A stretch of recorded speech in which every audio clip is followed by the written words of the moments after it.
They remained there to serve him faithfully. No purport, so we'll read the next 2 verses everyone, and then Srila Prabhupada's purport. Translation: all the devotees who resided in Bengal used to visit Jagannath Puri to see the Lord.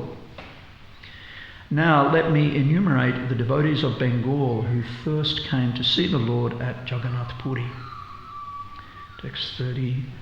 There was Sarvabhauma Bhattacharya, one of the biggest branches of the tree of the Lord, and his sister's husband, Sri Gopinath Acharya.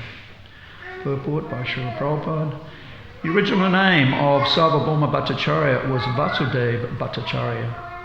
His place of birth, which is known as Vidyanagara, is about 2.5 miles away from the Navadvip railway station, or Chanpahati railway station. His father was a very celebrated man of the name Maheshwara Visharada. It is said that Sarvabhauma Bhattacharya was the greatest logician of his time in India. At Mithila in Bihar, he became a student of a great professor named Pakshahara Mishra, who did not allow any student to note down his explanations of logic. Sarvabhauma Bhattacharya was so talented, however, that he learned the explanations by heart, and when he later returned to Navadvip, he established a school for the study of logic, thus diminishing the importance of Mithila. Students from various parts of India still come to Navadvip to study logic.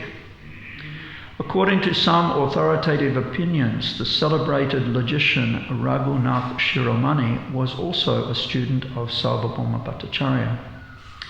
In effect, Sarvabhauma Bhattacharya became the leader of all students of logic.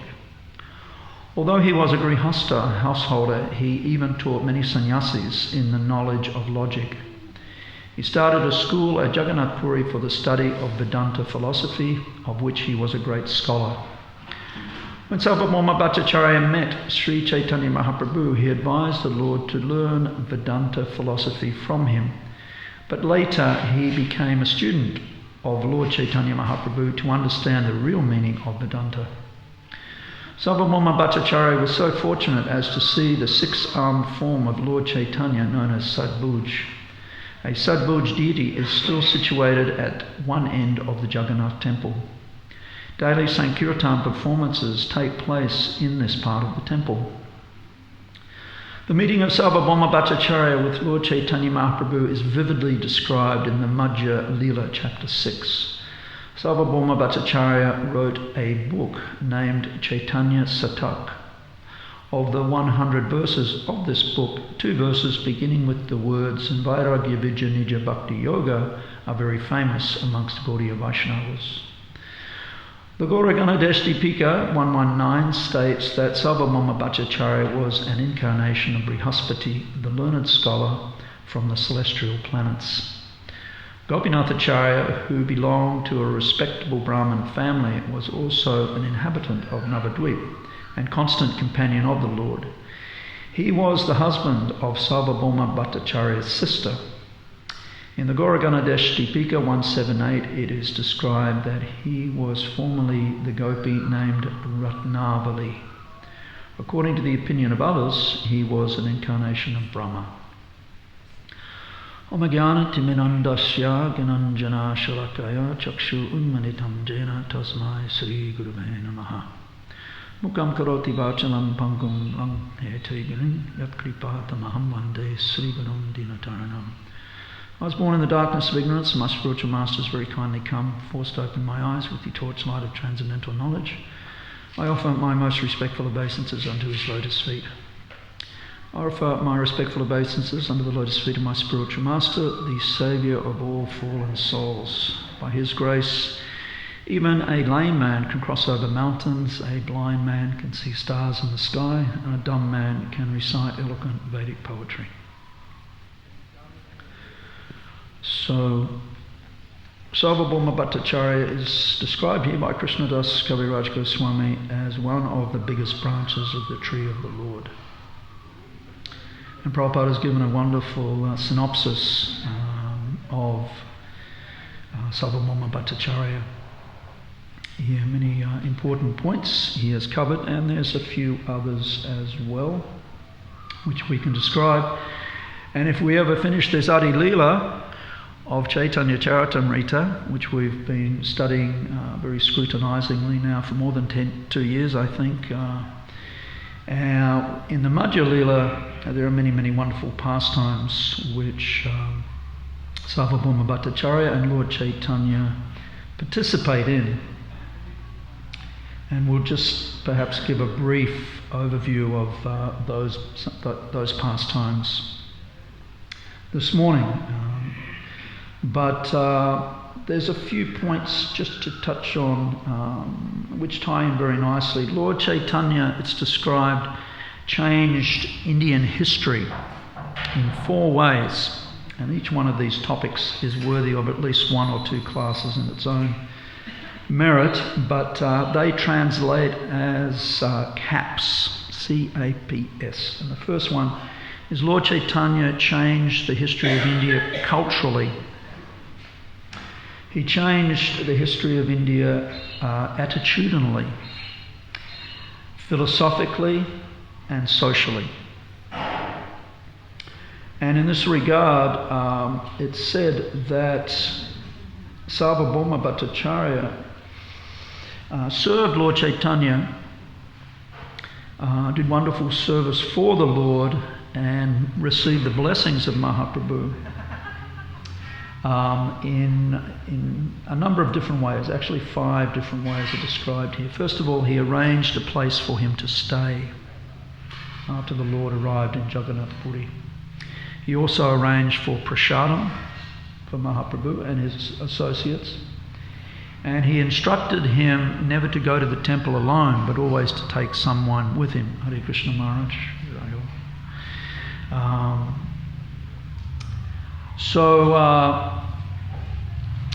And that began right at the first instance. And he also offered to teach Mahaprabhu Vedanta. Out of paternal affection and concern, Mahaprabhu was just a young man, accepting the renounced order of life on the verge of his 25th appearance. And he also offered to promote Maharaj to a higher status of sannyas. So all these pastimes are described, as Prabhupada has mentioned very wonderfully, in chapter 6 of the Adi-lila. So, of course, the initial meeting, and it's interesting to note that Sarvabhauma Bhattacharya was also a resident of Navadvip, as is Mahaprabhu and many of his associates. But he was a little older, approximately 25 years older than Chaitanya Mahaprabhu. It's thought that he appeared in the year 1460, so 26 years older. And so by the time he met Mahaprabhu in Jagannath Puri, he was approximately 50 years of age. So very much a fatherly relationship there, Vatsalya Rasa, just as a man in his 50s who meets a young man in his mid-20s would feel paternal concern. So, and it's said that because Sarvabhauma Bhattacharya was such a great logician, such a phenomenal scholar and teacher, that it was actually the king of Puri who invited him to Jagannath Puri, and he became the Raj Pandit. That's how he took up residence in Jagannath Puri with his family. He had at least 1 son and 1 daughter, which we'll read about, or we'll hear a little bit about. And of course, the first meeting is there when Mahaprabhu arrived alone initially, after having a disagreement with Nityananda Prabhu, who had broken the Lord's sannyas staff, just on the outskirts of Jagannath Puri. So Lord Caitanya was a little displeased with Nityananda Prabhu. He said, that staff was my only possession and you've broken it. And Nityananda explain that he who I worship, meaning Nityananda worships Lord Caitanya, he who I worship is being forced to carry this rod. So for that reason he broke the staff, thinking it very inconsequential, and Danda Banga, that pastime, the breaking of the staff, and threw it in the river. So Caitanya Mahaprabhu went ahead, and he was in such transcendental ecstasy, finally arriving and having darshan of Lord Jagannath, that he lost consciousness in the temple.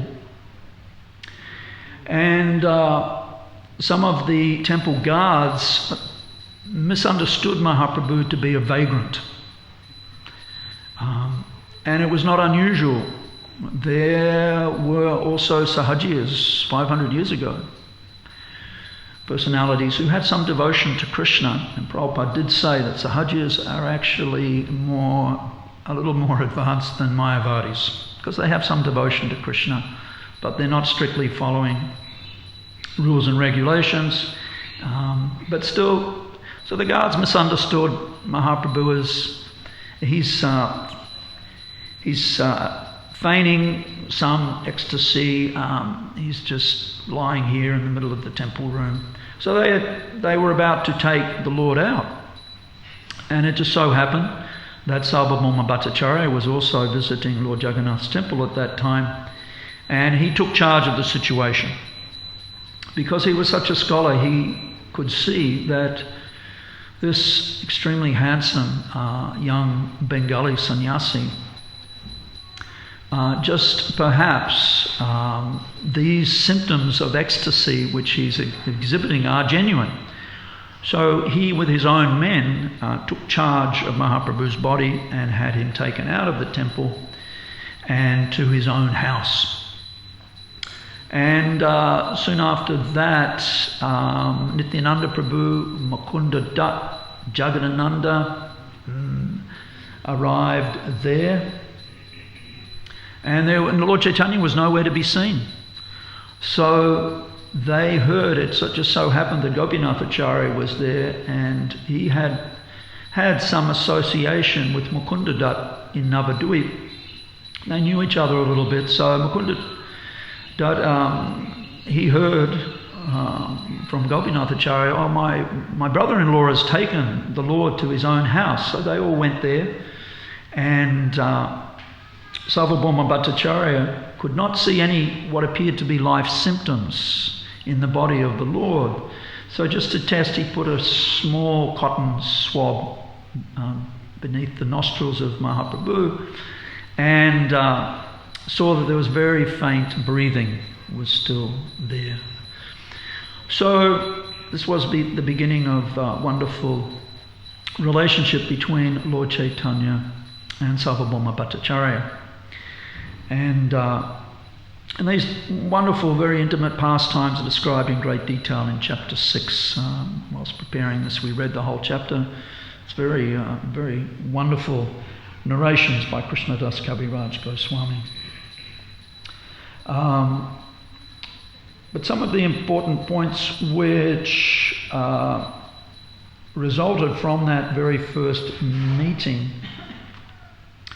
Well, first of all, Sarvabhauma Bhattacharya, when he came to understand the identity of Mahaprabhu, that who his parents were and who his grandfather was, then he had some recollection and some affection for Mahaprabhu's father, Jagannath Mishra, and especially the Lord's maternal grandfather, Nilambara Chakravarti, who he knew quite well who was a great astrologer and Brahmana. So immediately there was some connection there. Of course, we know whenever Krishna comes, he never comes alone, and he always brings his entourage of associates, pure devotees from either Goloka, Vrindavan, Vaikuntha, or the heavenly planets. And it's said that specifically Brihaspati appeared as Sarvabhauma Bhattacharya so that Mahaprabhu could demonstrate to the world the superlativeness of his mode of worship of Sri Sri Radha and Krishna, being the greatest scholar of his time. It was just as many of us have undergone a conversion to Gaudiya Vaishnavism. So 500 years ago, that also took place, where many of the most influential persons of the time converted to Mahaprabhu's mode of worship of Sri Sri Radha and Krishna. Rupa and Sanatan, Anupam, Prakashananda Saraswati, the Bhatta brothers of Sri Rangam, Venkata Bhatta, Trimala Bhatt, the great brother, third brother, his name will come. Prabodhananda Saraswati, thank you, Maharaj. And Venkata Bhatta's son Gopal later became the great Gopal Bhatta Goswami. And many, many other personalities. So at that time also, Sarvabhauma Bhattacharya expressed concern that Mahaprabhu had been initiated into a mediocre line of the sannyas order, because the Lord Sannyas Guru Keshava Bharati is a nice line, he said, but he could promote Mahaprabhu to a higher, a more distinguished order of sannyas, such as the Saraswat line of sannyas.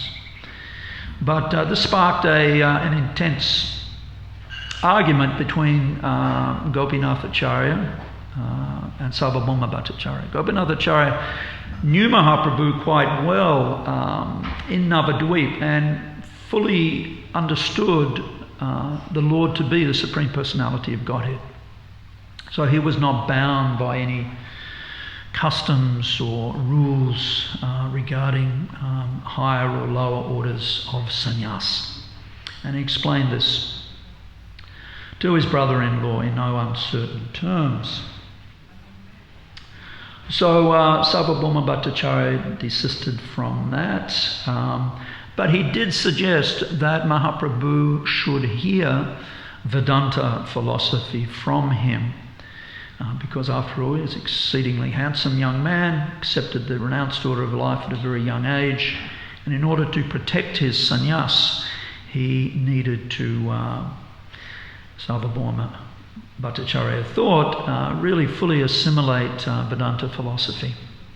So Mahaprabhu acquiesced to that concern, and for the next 7 days or so, after a short time settling in, he would go every day to a quiet part of the Jagannath Temple, and he would hear from Sarvabhauma Bhattacharya Vedanta philosophy, Vedanta Sutra. And the Lord remained perfectly quiet. He didn't ask any questions, he didn't comment. He just sat, and for 7 days he heard the learned professor Sarvabhauma Bhattacharya explain Vedanta. But after 7 days, the Bhattacharya asked, you have not asked any questions, you have not commented, are you understanding what I'm saying? And Mahaprabhu responded that I understand the sutras very clearly. They are self-effulgent, just like the sun, but your explanations are like clouds which obscure the sun. So Sarvabhauma Bhattacharya got quite upset. That was with Lord Caitanya. And he proceeded to discuss in 9 ways a very famous verse from Srimad Bhagavatam. It's the famous Atmarama verse. Atmaramas chamunayo nigranta upyarukrame kuvantya hoitakim bhaktim itam bhuta guno hari. That even self-satisfied sages, saintly persons, even they become attracted to the loving devotional service of the Supreme Lord due to Krishna possessing such transcendently attractive qualities. Very famous verse from Srimad Bhagavatam. And Sarvabhauma Bhattacharya explained it in 9 ways, but he explained it from the impersonal standpoint. And then he asked Caitanya Mahaprabhu to comment. So Caitanya Mahaprabhu showed phenomenal, super excellent scholarship by explaining that same verse 18 times and never once touching any of the 9 previous explanations of Sarvabhauma Bhattacharya. And it was at that time that Sarvabhauma Bhattacharya went into ecstasy, and Mahaprabhu actually first of all showed him his form as Lord Vishnu with 4 arms. And then he showed him his form as Krishna playing the flute with 2 arms. And then he showed him his famous Sadbhuj form with 6 arms. 2 arms as Gopal or Govinda playing the flute. Another 2 arms as Lord Ramachandra, greenish with bow and arrow. And the other 2 arms as Mahaprabhu, golden arms holding Kamandalu and Danda, the water pot and the staff that sannyasis traditionally carry. So, and there's still, as I think Prabhupada has described in this purport, there is still a Murti, a deity of that form, Sadbhuj, worshipped to this day in the Jagannath Temple. And of course the house of Sarvabhauma Bhattacharya is still there in Puri. Some of us have had the good fortune to visit that house, and I think it's still being maintained. A wonderful mural on the wall of Mahaprabhu manifesting the Sadbhuj form. So they were the early pastimes. I'm just going to quickly... Yes, and also at that time, Sarvabhauma Bhattacharya composed these 100 verses in glorification of Mahaprabhu. And some of us, as Prabhupada has quoted, Vairagya Vijja Nija Bhakti Yoga Shikshatam Eka Purusha Purana Sri Krishna Chaitanya Sarira Adari Kripam Buddhi Yastamaham Prabhaje. I offer my repeated obeisances at the lotus feet of Lord Chaitanya Mahaprabhu. He has come very mercifully to teach us 3 things. Vairagya, detachment from anything that doesn't foster Krishna Bhakti. Vairagya Vidya, transcendental knowledge. And Bhakti Yoga, his own devotional service to himself. Disguised incarnation, Chana Avatar, Mahaprabhu, but Krishna himself. So these beautiful verses are there. Actually, I found them very easy to find online.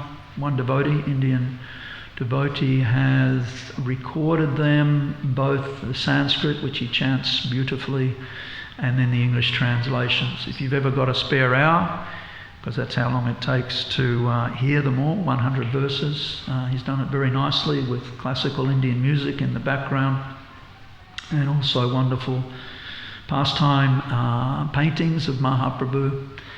So such a scholar was Sarvabhauma Bhattacharya that he could create these 100 beautiful verses when he had that wonderful revelation that Mahaprabhu showed him. So let's just see. Krishna, Krishna. So I think then we move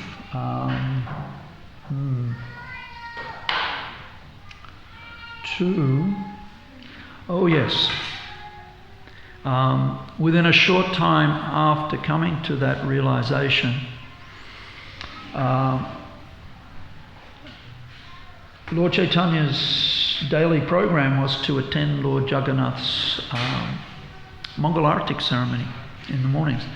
So within days of this wonderful pastime, the Lord, possibly even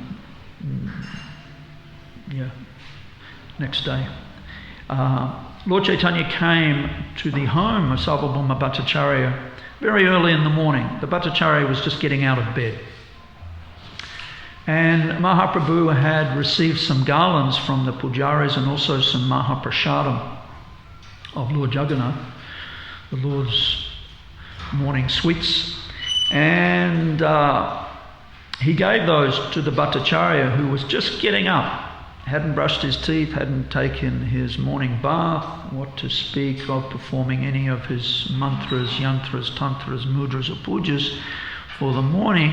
He gave him this Mahaprasadam, and Sarvabhauma Bhattacharya immediately honoured it, and he quoted 2 verses from the Padma Purana.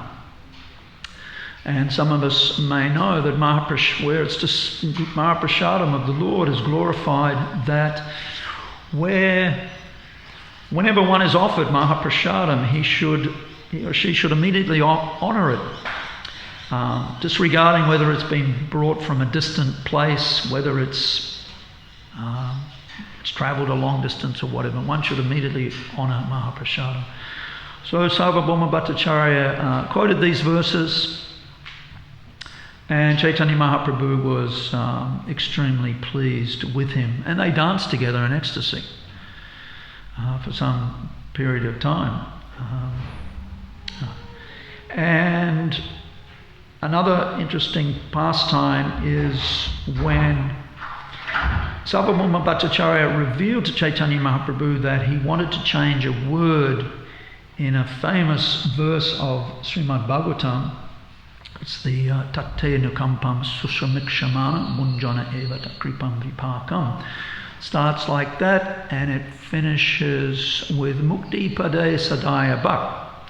This verse basically describes that a devotee of Krishna should go on worshipping and serving the Lord within the core of his heart throughout his life, just tolerating whatever adversities come his way, knowing that entrance into Krishna's abode is his inheritance, his guaranteed right at the end of this lifetime.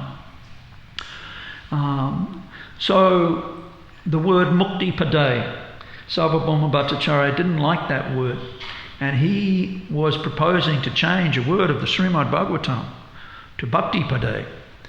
And he asked Chaitanya Mahaprabhu, what do you think? And Mahaprabhu said, well, you just can't change words of the Srimad Bhagavatam.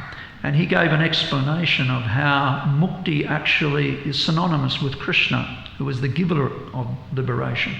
So just leave the word as it is. It's okay. So Sarvabhauma Bhattacharya was very happy to hear that. Another interesting pastime is when Kashishvara Pandit and Govinda, let me just get these words right. Yes, Kashishvara Pandit and Govinda, who were 2 godbrothers of Chaitanya Mahaprabhu. They'd all been initiated by Srila Ishwarapuri. So just before he passed away, Srila Ishwarapuri instructed these 2 disciples, Kashishvara Pandit and Govinda, once I leave, now you go to Jagannath Puri and serve your godbrother, Sri Chaitanya Mahaprabhu. Which was a little unorthodox, because generally godbrothers don't serve godbrothers, but together they all serve their Gurudevs. So they arrived, and Chaitanya Mahaprabhu asked the opinion of Sarvabhauma Bhattacharya, what am I supposed to do in this situation? I shouldn't really accept service from my godbrothers, but yet our Gurudev has instructed them to come and take care of me. So Sarvabhauma Bhattacharya gave his judgment that the order of the spiritual master is always topmost. So you should accept the service from these 2 godbrothers. It's described that the order of the spiritual master is the active principle in spiritual life. So a little reluctantly, but Mahaprabhu did accept for the rest of his manifest pastimes service from Govinda and Kashishvara Pandit. And but Sarvabhauma Bhattacharya was a little intrigued, because Govinda was formerly the personal servant of Srila Ishwara Puri. But Govinda came from a Sudra family. So Sarvabhauma Bhattacharya was from a very respectable Brahmin family. So he just was curious how your Guru Maharaj, of his many disciples, chose Govinda, who was a Sudra, to be his personal assistant. We know to be the personal assistant of one's spiritual master is a very exalted position, to have that intimate daily association with one's Gurudev. So Mahaprabhu again philosophically explained that Krishna Bhakti is not dependent in any way on caste distinctions. And it's all a question of the qualification of the disciple, and how by the process of diksha or initiation one can be transformed, just as bell metal can be transformed into gold by an alchemical process if one knows the art. So that was another pastime there. And Prataparudra Maharaj was the king of Puri at the time, and he became aware after a short time of how he actually had the Supreme Personality of Godhead, Lord Caitanya, residing in his kingdom. And he very much wanted to get a personal audience with Chaitanya Mahaprabhu. But Lord Chaitanya was manifesting the pastime of a very strict renunciant, a sannyasi. So he was strictly resisting any temptation to associate with pounds, shillings and pence men, especially kings who are having to deal with mundane politics and wealth and so on. So, but he appealed to his Raj Pandit, Sarvabhauma Bhattacharya, "You please somehow or other arrange a meeting for me with the Lord." But it was not happening. But Mahaprabhu showed mercy eventually to King Prataparudra, and that is described in Chaitanya Charitamrita. Initially he gave Sarvabhauma Bhattacharya an item of his outer cloth, and when Sarvabhauma Bhattacharya gave that to King Prataparudra and the king touched it to his head, he immediately went into ecstasy and he manifested all the ecstatic symptoms of love of Godhead.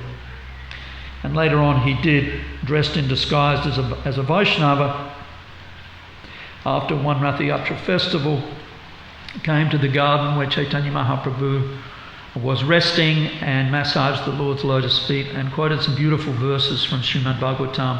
And the Lord, of course, knew that this is the king, but he'd come in a very humble mood, not dressed in his kingly attire, but dressed as a humble Vaishnava.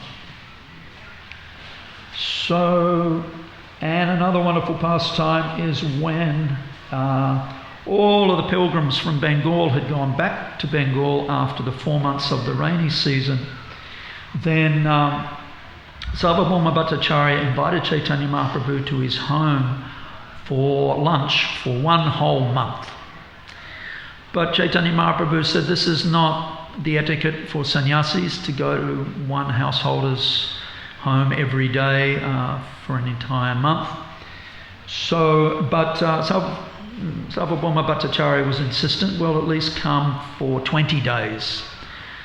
Mahaprabhu refused that. 10 days, he refused that.